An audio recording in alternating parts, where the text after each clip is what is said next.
Hello students, कैसे हैं आप लोग। उम्मीद करता हूं कि आप लोग अच्छे होंगे। करियर मेकर के प्लेटफॉर्म पे आपका स्वागत है स्टूडेंट। हम लोग वर्ग 9 के अध्याय 1 हमारे आसपास के पदार्थ के बारे में जान रहे थे। पिछले वीडियो में मैंने आपको पदार्थ की अवस्थाओं के बारे में बताया था और उसमें से ठोस अवस्था के बारे में हम लोग जाने थे। आज के वीडियो में हम लोग द्रव अवस्था के बारे में जानेंगे। तो चलिए स्टूडेंट्स, आज का वीडियो स्टार्ट करते हैं। द्रव अवस्था क्रियाकलाप 1.10 निम्नलिखित वस्तुओं को एकत्रित करें: जल, खाना पकाने का तेल, दूध, जूस, शीतल पेय। बी. विभिन्न आकार के बर्तन। प्रयोगशाला के एक मापक सिलेंडर की सहायता से इन बर्तनों में 50 ml पर निशान लगा लें। इन द्रवों को फर्श पर डाल देने पर क्या होगा? किसी एक द्रव का 50 मिलीलीटर माप पर विभिन्न बर्तनों में क्रमशः एक एक करके डालें। क्या प्रत्येक बार आयतन एक समान रहता है? क्या द्रव का आकार एक समान रहता है? द्रव को एक बर्तन से दूसरे बर्तन में उड़ेलने पर क्या यह आसानी से बहता है?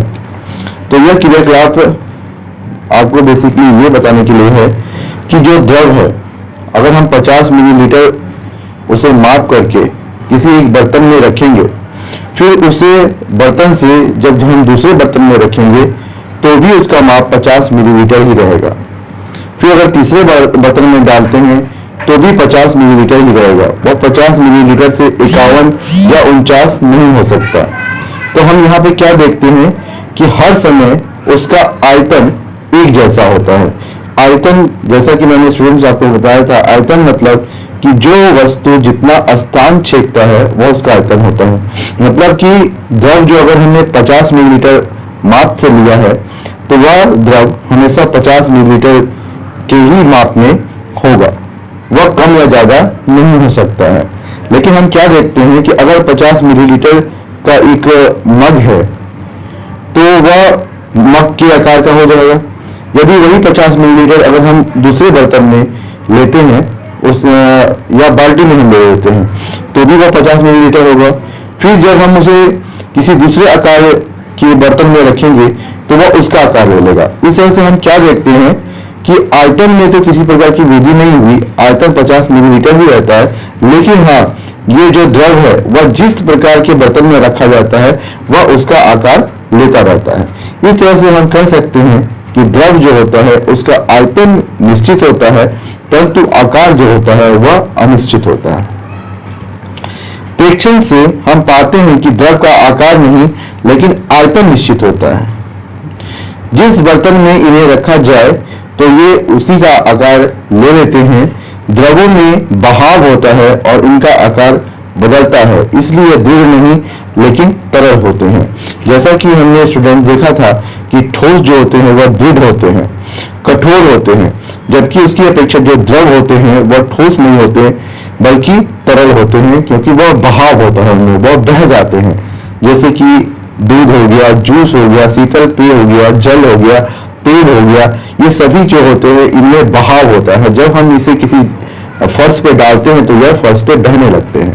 तो इस तरह से हम देखते हैं कि द्रव में जो है वह अपना आकार बदलता है, परंतु उनका आयतन निश्चित होता है। क्रियाकलाप 1.4 और 1.5 के संदर्भ में हमने देखा कि ठोस और द्रव का विसरण द्रवों में संभव है। ठोस और द्रव का विसरण द्रवों में संभव है। द्रव का द्रव में विसरण संभव है, जैसा कि हमने देखा था। ठोस, जैसे कि हम जानते हैं कि नमक और चीनी के क्रिस्टल वह भी ठोस है। जब हम उन्हें द्रव में डालते हैं तो हम क्या देखते हैं, कुछ देर के बाद वह द्रव में पूरी तरह से घुल जाता है, मतलब कि वह विसरित हो गया। मतलब ठोस के जो कण थे, क्रिस्टल के अंदर जो कण थे, छोटे छोटे कणों से बनकर के पदार्थ बनता है, तो वह जो कण था वह द्रव में स्थित कण से आपस में मिल गया।